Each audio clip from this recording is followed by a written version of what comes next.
Eres korok. Rondideka murdabat. Rondideka murdabat. We want justice. Korogati sutur dongso. Jai Boro Harini. एक May खालि बड'फा रुंसारि जादों आरो बड'फाखौ बयबो बे रुंसारि सानाव मान होनानै बेखौ बयबो सिबिदों। दिनै भारतनि नखर मन्थ्रियाबो बिनि नामावनो दिल्लीनि कैलाश कल'नियाव बिनिनो मुर्ति गायसनदों आरो लोगोसे लामाबो बिनि नामाव डिक्लेयार खालामदों।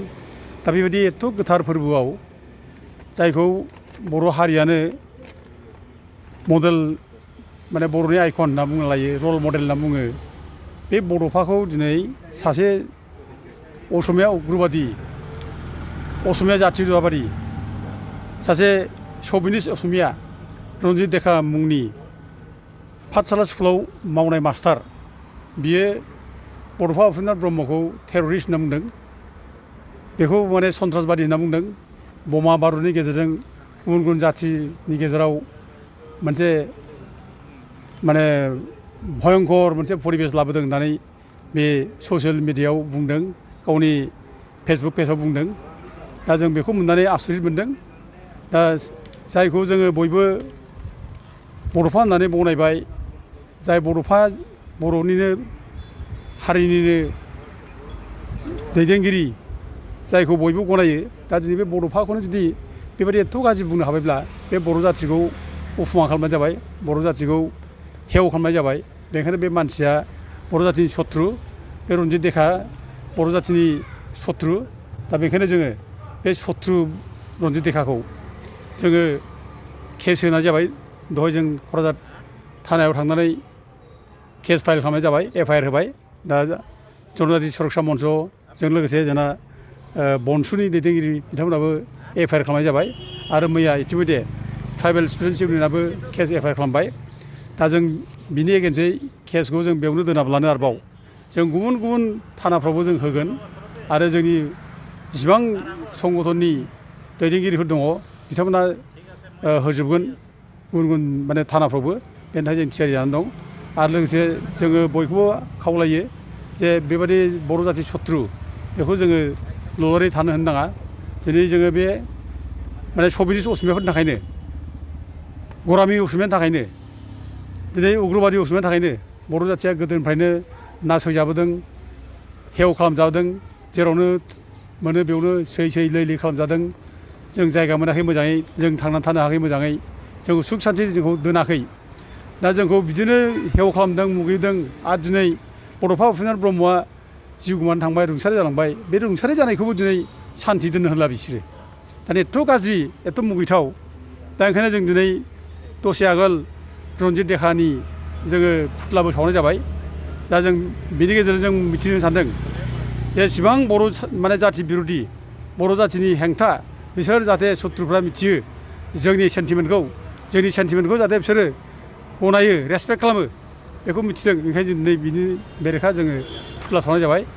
दा गोदो गोदायनिफ्रायनो बर'फोरखौ जेरावबो थाङो बेयावनो बे हारसा जाथिया मुगैबोदों, नेवसिबोदों। जोंखौ न'आव थांहोआखै, जाहोफायाखै, थाहोफायाखै, सुवा गोनां जाथि होननानै जोंखौ जेराव मेरावनो माने अयथासार खालामबोदों। खाथिबा मारिबा म्लेच्छा करिबा बुन्दामार होननाय बे रन्जित देखानि बंस', बे शभिनिस्ट एसामिस कलिता ग्रुपनि मानसिफोर, बिसोरो जोंखौ बिदि बुंबोदों, सिगिबोदों आरो सिगिनानै जोंखौ बिदिनो माने दबथायना जाबोदों।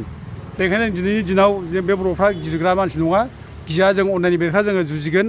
अननायखौ जों दिनै माने गादबगोन। दा जों खावलायदों। दा जों जायनाखि आफादफ्रा जों दिनै केस होबाय, बेनो साफिसियेन्ट नङा। जों केस होगोन। जों ट्राइबेल एट्रसिटि एक्टनि आन्दाराव जों जायनाखि केस होबाय, बेजों लोगोसे जों खावलायनो लुबैदों। दा दिनै बेखौ जुदि एरेस्ट खालामनांगौब्ला माने जों केस होनायनिल' दरखार गैया आसलथे। बेखौ गोसो जायोब्ला प्रमद बर'आ BTC चिफआ इमिडियेट बेखौ दानो सेकेन्डआवनो बेखौ हमनानै लायनो हायो। आरो दिफेन बर'आबो दिनै गोसोब्ला बेखौ हमनानै लायहोनो हायो। मानोना बिसोर गभर्नमेन्टनि मानसि, गभर्नमेन्ट मानसि जानाय हिसाबै बिसोरो बेनि सायाव इमिडियेट एक्सन लानो हायो। दा बिथांमोनहा माखौ नेनो हादों जों बुजिनो हाया। बे दाहालागै एरेस्ट जानांसिगौमोन।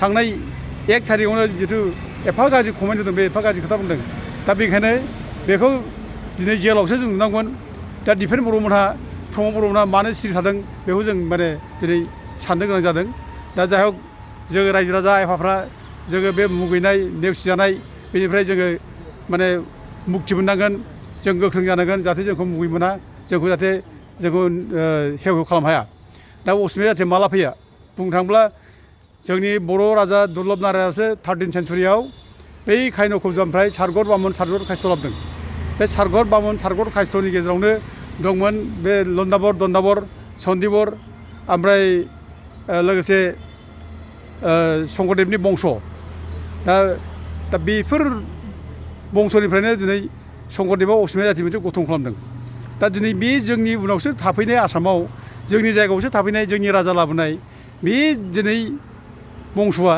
जोंनि बर'खौसो सै लैलै खालामब्ला बे खुनु सैजो खालामथा नङा जों बेखौ सैजो खालामनो हाया आरो जों बेखौ जोङो स्ट्रं भाबै निन्दा खालामगोन आरो हायोब्ला जों आरोबाव बिनि गेजेरजों आरोबाव जोङो धरना बायदिसिना एक्सनखौ जों डेम'क्रेटिक लाबावगोन दा आं मोनसे खोथा आङो बिष्णु प्रसाद राभा लिरनाय लेखाखौ आं फरायनो सानदों बे मा बुंदों असमियाफोरनि एगेन्सै बिथाङा बुंदों असमिया कृष्टि खुवा खला खुवा साहित्य खुवा संगीत खुवा नृत्य खुवा फ्रायै हय कछारीफोरा धार लोवान नायबा कछारी आश्रय बा हहाय लै फवा माधव कन्दले प्रथम अखमिया कबिता पुथि रामायण लिखिছে खार आदेशत बराही कछारी मानिकफार आदेशत নহয়নে सारगर बामुन आरो सारगर कायस्थ अखमले खने आनिছিল कछारी रमाकान्त मेस अरफे नील दोष केन बंशीय दुर्लभ नारायण मेस নহয়নে যদি আজি বামুণ কায়স্থ হতে ঘিনেৰে তোমাক